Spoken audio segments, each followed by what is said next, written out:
A pandemia de Covid-19 trouxe múltiplos efeitos adversos, como alto número de pessoas contaminadas, pessoas que perderam suas vidas, instabilidade financeira, aumento do desemprego, afastamento das pessoas que gostamos e muito mais. E é claro que o nosso foco como sociedade tem sido na resolução dos problemas de saúde físicos resultantes da infecção pelo vírus. Mas será que podemos dizer que a atmosfera criada pelo novo coronavírus tem aumentado o número de casos de transtornos psiquiátricos? E se sim, como que isso aconteceu? O que a gente pode fazer para reduzi-los? Então assiste o vídeo até o final, porque hoje a gente vai responder tudo isso nesse episódio. Caso você não me conheça, sou Alberto Delísula, professor de psicologia, e nesse canal a gente fala de neurociência, filosofia e psicologia. Antes de entrarmos propriamente no que as pesquisas têm encontrado, vale alertarmos que um dos fatores que dificultam responder à nossa pergunta de hoje é o diagnóstico de um transtorno psiquiátrico. Por exemplo, imagine uma pessoa que perdeu um membro da família de quem era muito próximo.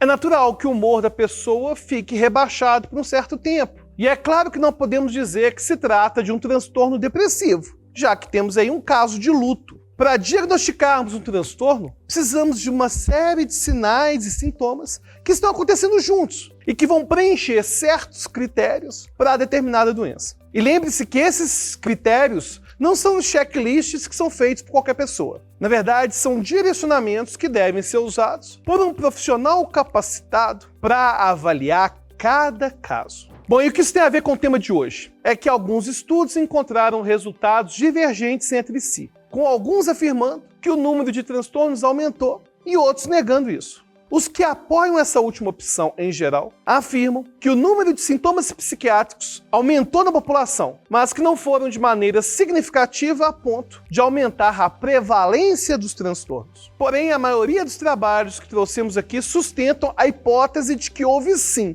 um crescimento. Mas tenha em mente que existem outras pesquisas que estão defendendo o contrário. Dito isso, vamos pensar por que a pandemia pode estar associada ao desenvolvimento de transtornos mentais. Nesse vídeo, vamos separar em dois fatores: os que possuem relação direta com o coronavírus e os que têm relação indireta. Os estímulos indiretos são aquelas mudanças que aconteceram na nossa vida em decorrência da pandemia, principalmente as mudanças negativas. Por exemplo, um fator que causa grande ansiedade é a instabilidade financeira que muitas pessoas vivenciaram e ainda estão vivenciando nos dias de hoje. A dificuldade de conseguir trabalho, o aumento no preço dos produtos, deixaram muitas famílias pensando de maneira recorrente se será possível comer no dia seguinte, ou se eles terão o mínimo para a higiene diária. Sob essa tensão, é claro que nós nos tornamos instáveis emocionalmente e aumentam as chances de desenvolvermos maiores complicações. Do outro lado, estão aqueles que passaram a ser cobrados por um trabalho em tempo integral. Ou seja, eles não tinham mais tempo de lazer e de descanso, já que estão trabalhando em casa. Então, qualquer minuto deveria ser dedicado à sua atuação profissional. E olha só que absurdo. Acredite se quiser, tem empresas que ficam monitorando o computador dos funcionários. Monitora o computador que está na casa do funcionário. E olha, por exemplo, quanto tempo o teclado ficou sem atividade. Imagina, a pessoa vai levantar para ir no banheiro, beber uma água, tá ficando um arquivo de log, de registro, para falar que você ficou aqueles minutos bebendo água no banheiro. Claro que é absurdo esse tipo de cobrança existir. E não é preciso esclarecer como que essa cobrança excessiva pode ser prejudicial. Mas caso você queira se aprofundar nesse estudo, temos um vídeo sobre síndrome de burnout, ou síndrome do esgotamento aqui no canal. O outro fator de grande tensão foi a vigilância constante para nos protegermos do vírus, e o medo de que alguém conhecido também contraísse a doença. E é claro, um outro fator de risco foi o luto pela perda de entes queridos, amigos, colegas, e que unidos a outros aspectos citados antes poderiam gerar uma forte sensação de desamparo. E é claro que o próprio isolamento é algo muito estressante para uma espécie que é social como a nossa. Nós nos sentimos solitários e não temos os sentimentos positivos que geralmente estão relacionados com uma conversa ou com um contato com pessoas próximas. Inclusive, um trabalho feito em Israel, publicado em 2021, apontou para mudanças cerebrais que podem ser geradas pelo isolamento e por todo o cenário pandêmico em que a gente vive. Os pesquisadores tiveram acesso a dados de pessoas que participaram de pesquisas com neuroimagem antes da pandemia. Ou seja, eles eram indivíduos saudáveis e que já haviam passado anteriormente por um exame que escaneou o cérebro. Depois de terem recrutado essas pessoas, os pesquisadores dividiram os sujeitos em 2 grupos. 50 indivíduos teriam os dados de seus cérebros comparados em 2 momentos diferentes antes da pandemia, de forma a identificar as diferenças desses 2 momentos. Um outro grupo de 50 pessoas seria chamado após o primeiro período de lockdown, que se encerrou no dia 1º de maio de 2020, e seriam comparados os dados do seu cérebro antes do início da pandemia e aqueles que fossem obtidos depois do lockdown.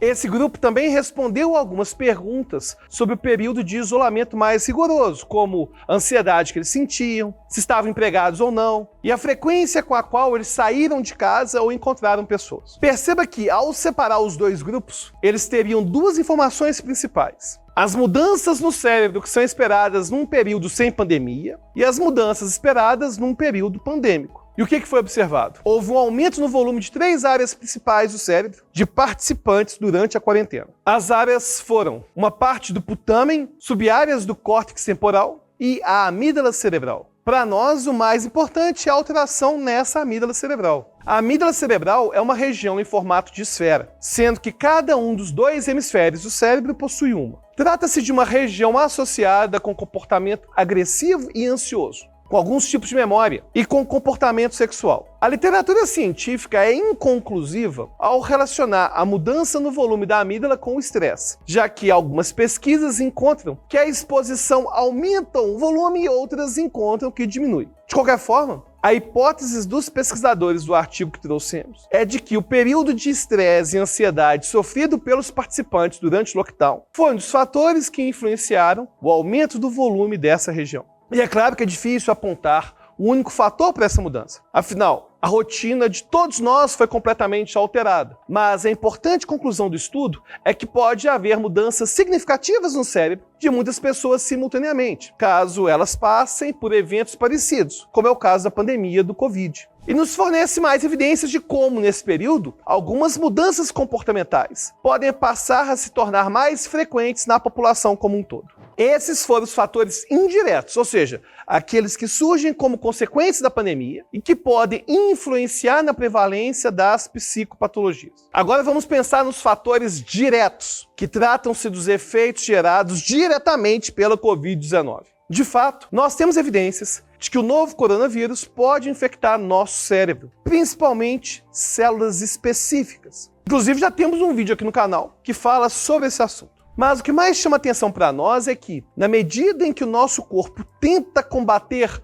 o SARS-CoV-2, pode acontecer uma inflamação no cérebro, o que gera consequências negativas, incluindo o aumento de sintomas psicopatológicos. Inclusive, um estudo feito por pesquisadores italianos, ainda em 2020, avaliou 402 adultos com Covid-19.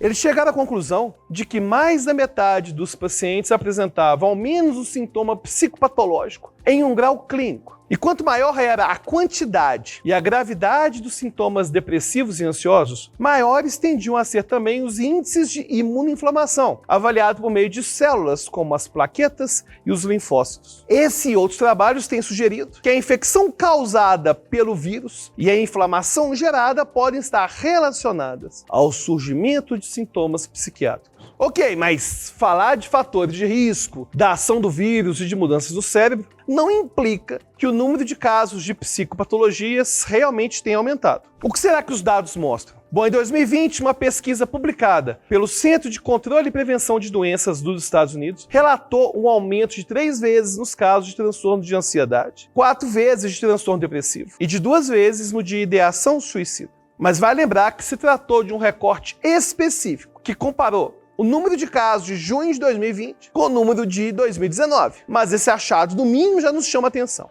Mas, para além desse relatório, vamos dar uma olhada no que outros trabalhos têm encontrado a respeito dos transtornos mais frequentes. Um artigo lançado em 2021, feito por pesquisadores da Dinamarca, compilou o resultado de 66 estudos e apresentou o que eles encontraram. Quanto à depressão e à ansiedade, tem sido sugerido que cerca de 35% dos pacientes apresentam sintomas dos transtornos, mas esse número varia de um estudo para outro. Eles apontam que a gravidade dos sintomas de Covid e o tempo de internação estavam positivamente associados com a presença de sintomas de depressão. Se a pessoa tinha sintomas mais fortes de Covid e passava mais tempo no hospital para tratá-los, esse paciente tendia a ter sintomas depressivos mais frequentes e mais intensos. Além disso, outros trabalhos relataram uma relação entre depressão e o estado que a pessoa estava após se recuperar da Covid-19. Se a pessoa estava muito debilitada e incapacitada, eram maiores as chances de ela ser diagnosticada com transtorno. Um outro estudo revisou pesquisas realizadas sobre a prevalência de transtornos depressivos ou ansiosos associados com a Covid-19. Tais pesquisas foram publicadas entre 1º de janeiro de 2020 e 29 de janeiro de 2021, sendo um total de 5.683 artigos científicos que abarcaram 204 países. E qual que foi o resultado? Antes da pandemia, as estimativas globais de casos de depressão eram algo em torno de 143 milhões. Mas durante o período pesquisado, esse número cresceu em 53 milhões, o aumento de 28%. O que é bastante expressivo, se a gente pensar no período como ele foi curto. E esse mesmo trabalho apontou um crescimento mundial de 26% no número de casos de transtorno depressivo, indo de 298 milhões para 374 milhões de casos. Tratando agora de uma outra condição, o transtorno de estresse pós-traumático. Em 2019, pesquisadores chineses acompanharam por alguns meses um grupo de pacientes que haviam recebido alta de um hospital de Wuhan após serem tratados para a Covid-19. Eles compararam os dados desses pacientes com o de outras pessoas que não tinham contraído a doença. Os resultados sugeriram que entre aqueles que tinham Covid-19, a proporção de casos de transtorno de estresse pós-traumático era maior do que daqueles que não tiveram Covid. E um fato que se assemelha com os estudos de ansiedade é que as mulheres tinham mais chance de sofrerem do transtorno do que os homens. E se pensarmos na população como um todo, não temos certeza da porcentagem exata de pacientes com Covid-19 que passaram a apresentar o transtorno de estresse pós-traumático. Mas um outro artigo de revisão encontrou que os resultados podem variar de 6,5% a até 42,8%, a depender da população e do tipo de pesquisa que foi realizada. E todos os estudos avaliados apontam que doenças psiquiátricas prévias ou eventos traumáticos do passado aumentam as chances de pacientes desenvolverem esse transtorno durante o quadro de Covid-19. E o último transtorno que vamos falar aqui são dos distúrbios do sono. Mas já vamos citar que os dados são inconclusivos, já que enquanto há estudos que apontam que não existe diferença entre pessoas que tiveram ou não Covid, outros encontram evidência de que pacientes que tiveram Covid desenvolveram mais distúrbios do sono. Dando um breve panorama geral, os transtornos mais associados com a pandemia do Covid-19 são depressão, transtorno de ansiedade, transtorno do estresse pós-traumático e distúrbios do sono. Quando eles são relacionados com a infecção pelo vírus, geralmente os sintomas aparecem no início do quadro e vão diminuindo com o passar do tempo, embora alguns achados apontem que os sintomas depressivos tendem a persistir por alguns meses. E além disso, vai lembrar que outros problemas psicológicos também já foram associados à infecção pelo novo coronavírus. Por exemplo, dificuldades de memória, dificuldades de atenção. E é claro que um aspecto que dificulta o tratamento dessas psicopatologias é a interação entre os fatores que podem desencadeá-las. Imagine alguém que pegou Covid e que ficou com sequelas neurais. Ao voltar para casa, essa pessoa terá que manter o distanciamento social, o que aumenta a sensação de solidão. Ao mesmo tempo, pode ficar com receio de outra pessoa próxima a ela passar pelo que ela passou, e ela mesma pode se inserir no estado constante de vigilância, que vai aumentar o seu estresse. Note como que a soma dos fatores amplia e muito as chances dos sintomas de psicopatologias se manifestarem. E é claro que não estamos querendo dizer que o distanciamento é errado e que ele deve ser evitado em prol da saúde mental. Se manter em quarentena foi e ainda é a melhor forma de evitar o espalhamento do vírus. E, portanto, é um dos melhores meios que temos, junto com a vacina, de salvar vidas nesse período. O que estamos querendo dizer é que as pessoas devem ficar atentas para aquilo que elas estão passando, de maneira a identificar se estão precisando de ajuda profissional. E o ideal é que fosse ampliada a rede gratuita de assistência psicológica e psiquiátrica para atender os pacientes que necessitam, sobretudo aqueles que não têm condição de pagar pelo serviço. No momento que eu gravo esse vídeo, em mais de 2 anos depois do início da pandemia, a gente já observou uma queda bem expressiva do número de óbitos diários pela Covid. Mas isso não significa que a pandemia foi embora. Não. Ainda precisamos nos manter vigilantes. E os profissionais da área da saúde continuam trabalhando demais. Eles estão exaustos e, a essa altura, ainda terão que lidar com o crescimento dos números de casos de transtornos mentais. E certamente eles não vão conseguir fazer isso sozinhos, o que significa que todos nós ainda temos um grande desafio pela frente. E você? Como está a sua saúde mental nesse período de pandemia? Quer sugerir algum vídeo aqui pro canal? Pode também deixar nos comentários. Se você gosta de vídeos como esse, dá o joinha agora, porque quando dá o joinha, você mostra pro algoritmo que esse vídeo é relevante. Agora, se você quiser conversar diretamente comigo lá no grupo do Telegram, aí tem que virar um apoiador. O link tá na descrição do vídeo e até a próxima.